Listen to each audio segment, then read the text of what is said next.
Tonight, I want to tell you about the collapse. One of the American church, the collapse of American manhood and the blood that gets spilled when evil men are protected and good men do nothing. Let's start right here. Andy Von Sparkle, a.k.a. Christopher. My pronouns are he, she, and they. Please join me responsibly in a call to worship. Source of life, in the beginning, you made us and called us beloved. When we forget how to love, you remind us to do it. When the powers of the world try to oppress us, your name is beloved. When our siblings in faith condemn us, you claim us beloved. We are your beloved. So today you sing your praises, source of love. This is Allendale United Methodist Church in St. Petersburg, Florida. Everybody said, man, but I thought Florida was a red state. What used to be the pulpit where the word of God was preached now turned into a freaking rainbow circus act. They host a drag queen story hour. They run drag bingo nights. They've brought sin into the house of God, and they celebrate it as some kind of virtue. You heard the man. That's not a church. That's a freaking clown show. That's Sodom and Gomorrah with a hymn book. And it's a perfect picture of what's happening in America today. Weakness paraded as strength, sin paraded as love, and cowardice paraded as compassion. And if you say something against this, they'd say you're wrong. The church was once the moral backbone of our nation. It shaped men, it shaped families, it kept society anchored in truth. Now it bends the knee to every cultural fad. This is what decline looks like. I've been talking about this, that churches have become weak. There was not one man in that church. There was not one man in that church. Someone should have stood up and dragged that boy out by his ear, period. Not one man. That's why I talk about the church has just been infested with this kind of stuff. Now, it doesn't stop at the church. I'm sure you've seen this. It's been going viral. Look at this clip from the Phillies game.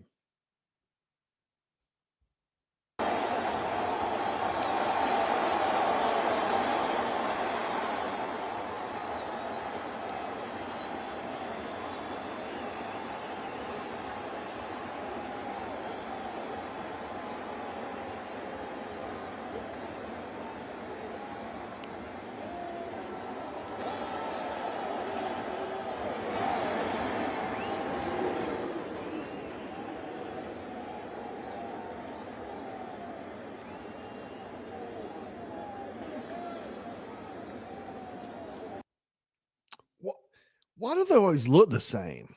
And that they all look the same. But what we have here is this woman storms up, goes to snatch a ball from a kid, and then gets in the father's face like she owns the place. Okay? Like she owns the place. Let's watch again while I'm talking. Like she owns the place, man. And what does the dad do? He shakes with fear. And then he just hands over the ball. Look at him shaking with fear. No pushback. No standing tall in front of his son. Just let's surrender.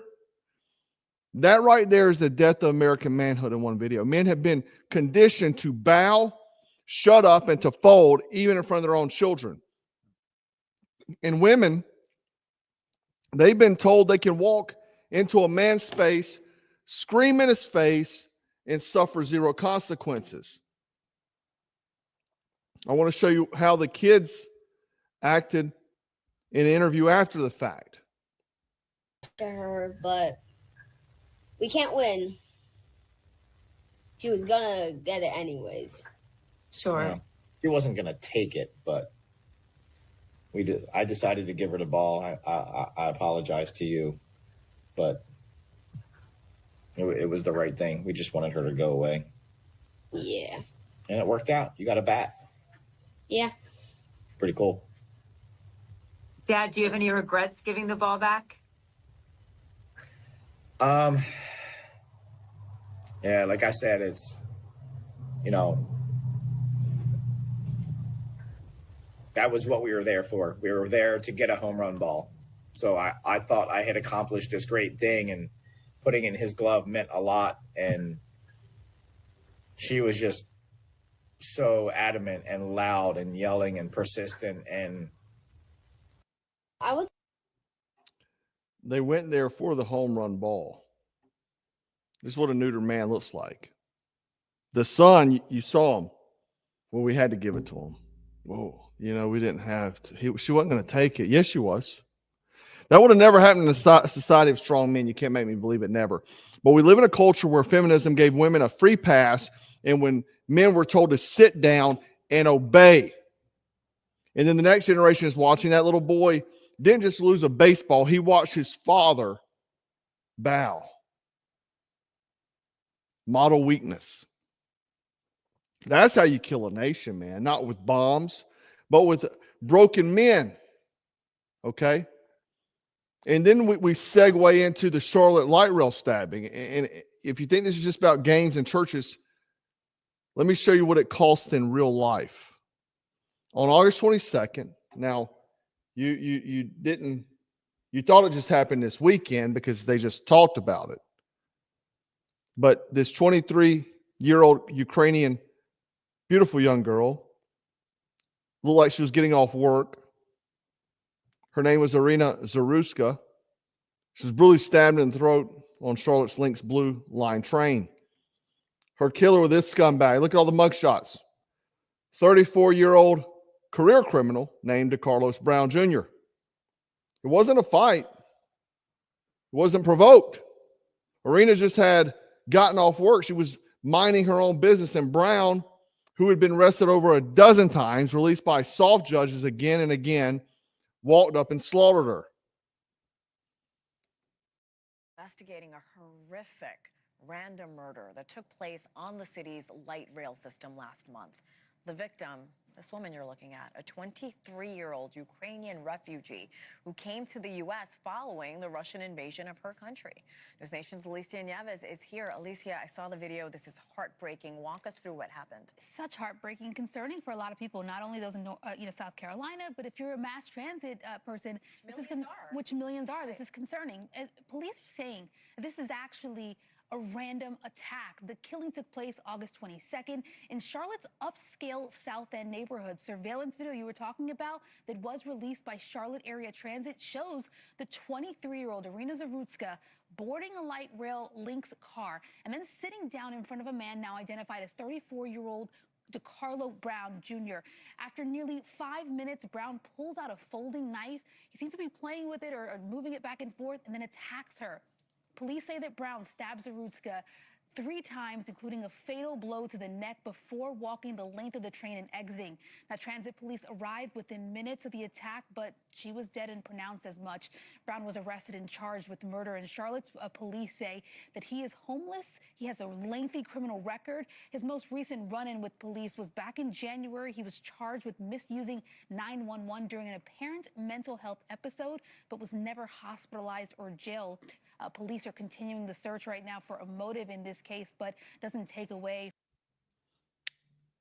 I mean, I can figure out the motive. Sad. And what is the media doing? They're already trying to cover it up. Just like this video. You just saw it today, but it happened weeks ago. Look at this. An editor has nominated this article for deletion. Okay. And you'll know the judge that let him out. This is her. DEI hire. The video was deliberately suppressed. They tried to suppress it by city leadership. They tried to bury it. They tried to delay its release. Only now, weeks later, we are finally seeing it. This young woman fled Ukraine to escape war, looking for safety in America, and she was murdered on our soil because of weak leadership that let predators roam free and then tried to cover it up. Because why? She didn't fit the narrative. I guarantee if roles were reversed, it would be on every leftist news outlet right now. Now, this is where it gets worse. When Daniel Penny put down a unstable man in New York subway, the media went into overdrive. The New York Times ran over 100 stories on Daniel Penny. He was dragged into court. His name was everywhere. He was slandered. He was also a Marine veteran who served his country. But you search New York Times for Irina Zaruska's name, not one story, zero. Why? Because it doesn't fit their narrative. A white man restraining a threat, that's oppression, that's news, that's outrage, man. Let's go have a riot. A black man murdering a beautiful young woman on a train, silence, buried, memory hold. Matter of fact, the leadership in town tried to cover it up. They don't care about justice. They care about the script. And if the story doesn't help them paint white men as villains, they erase it from history. They're blaming this guy that he had a mental health disorder, that he was homeless. They had a GoFundMe. I think it's been taken down now, but who knows? Who knows? Right? But that was weeks ago. Well, let's look at today. Have made an arrest in the death of former Auburn professor Dr. Julie Shinelli. This update coming just about 5 minutes ago in a press release. Auburn police say they have arrested Harold Rashad Dabney III from Montgomery and have charged him with 2 counts of capital murder in connection to the death of Dr. Shinelli at Kiesel Park. Police say they received a call about a suspicious person on around 8:45 a.m. on Sunday morning on Beehive Road. And Auburn police say through contact with Dabney, they have made the observation and through further investigation have labeled Dabney the suspect in the homicide involving Dr. Shinelli. Now, according to Lee County Coroner Daniel Sexton, Shinelli's wounds appear to be consistent with sharp force trauma, meaning caused by a knife or other sharp objects. Auburn police have... That was this morning in Auburn. Same thing, stabbing. Black male, white woman. Oh, look at this one yesterday. 67-year-old worker at Brooklyn IHOP stabbed as he cleaned the restaurant at closing time. They say guns, man, knives are taking a comeback. Now, here's the part that eats at me. Nobody stopped the guy on the train. Not one man on that train stood up. Not one man intervened. Well, do you know why? Because Daniel Penny got put on trial, because Kyle Rittenhouse got dragged through hell, because men in this country are terrified that if they act, they'll be arrested, smeared, and bankrupted and destroyed. So what do? Nothing. And when good men do nothing, evil prevails. That's Edward Burke, and he was right. He was right by that statement. Irina Zaruska is dead, not just because of one evil man, but because dozens of men chose silence, because judges let him out 14 times, because politicians covered it up, because it helps them get the votes, because society trained men to fold. They have trained men to fold. Dude, if you even look the part, you're in trouble. If you even look the part. And if it helps someone beat you, they will use it against you. Do you see a pattern yet, man? You got a drag queen in the pulpit, a woman humiliating a father in front of his children, a refugee stabbed to death on a train while men watch, another one walking her dog in a park this morning, a man just cleaning up the restaurant trying to make ends meet. It's all the same disease. Weak men, silent men, a society that fears offending the guilty more than defending the innocent. And that's how nations fail. Evil thrives because good men don't act. And if we don't start standing up again, if we don't start reclaiming courage in our churches, in our families, in our streets, we will lose everything. Rome didn't fall because enemies broke through the walls. Rome fell because the men laid down their swords. And that's America right now. And unless men rise, we find our backbone again, we're done. And you can't tell me, man, because I deal with it on a constant basis. I'm telling you right now, in my comments, man, I've had some. I wonder some of the people that I've dealt with customer wise lately, like these men that act weaker than water. I get it amplified because I'm in the social media space. Okay. So I see lots of comments from lots of people from all over the world. And I see people easily offended on both sides. It's not just left, this is both sides. And, you know, it goes along too with the comments. And every time I say this, I know it comes back in the comments. Well, what do we do then? We got to take our nation back. Honor your oath. Here's the problem. People think single-minded, stupid-minded. They think the only option is taking up arms and running up to D.C. or something idiotic like that, like some Red Dawn freaking movie. That's not how you win. That's how you lose, and that's what they want you to think so they can crush you in one afternoon and call you a terrorist for the rest of history. I've been telling you what to do constantly. That's what this channel is all about. I write protocols. I give you the roadmap. Gray Man Volumes 1 and 2, the Financial Warfare Protocol. Every one of them is about making you more sovereign. I do videos almost every night telling you what to do. More independent, less controlled, less vulnerable to the system that wants to choke you out. But people don't listen. They don't want the long fight. It's a long game. They don't want the discipline. They don't want to build parallel systems because that's what you have to do. Strengthen their families, protect their finances, and harden their minds and their bodies. They want quick fixes. They want the fantasy movie endings. But listen, freedom isn't a quick fix. It's a lifestyle. It is a war of attrition. And if you don't start taking back the pieces of your sovereignty now, every single piece by piece, they will own you, body, mind, and soul. Look what happened in that church. Something easily to fix. Washington is not going to save you. The National Guard is in D.C. It wasn't in Charlotte. It wasn't a landscaper that attacked her, a roofer. The tariffs on fidget spinners wouldn't have stopped it. And listen, pretending you're not at war in the middle of the war doesn't change reality. You're in a war whether you fight back or not. And there will come a day you'll regret your cowardice. Every man standing, watching bad men wreak havoc on society feels that guilt.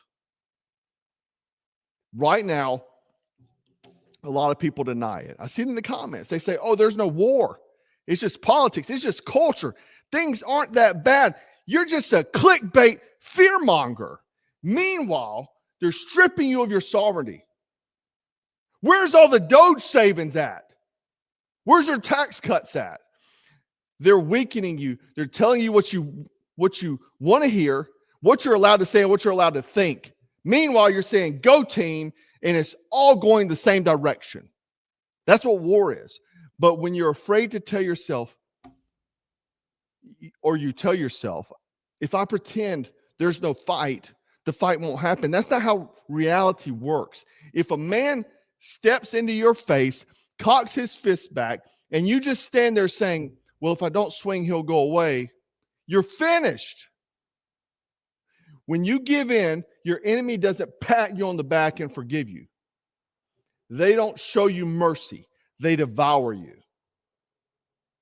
And after they've broken you, after they stripped you bare, they don't just stop. They'll just rewrite the story. They'll write the history books and say, you deserved it. They'll call you the enemy. They'll tell future generations, you brought it on yourself. And then you're gone. No honor, no legacy, not even a footnote, just conquered, vanquished, forgotten. That's how nations die. Not with a fight, but with a whimper. And brother, we are standing right on that edge.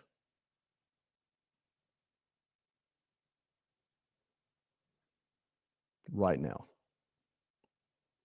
Remember, strength is a choice. Silence is surrender. When men stay silent, evil wins. And evil never sleeps. It doesn't get tired. It doesn't get hungry. It's coming for you, your children, your families, your friends, everything you own, your land, everything. It's why I say the subtle things all the time. Stay frosty, stay strapped, stay dangerous. That is the rule. That is the rule. That's why I put this all over shirts. No one is coming to save you. No one's coming. Nobody in Washington cares. Eric Trump just made billions of dollars, first billion, I think, in crypto. Trump Jr. and Eric are putting up hotels in Saudi Arabia.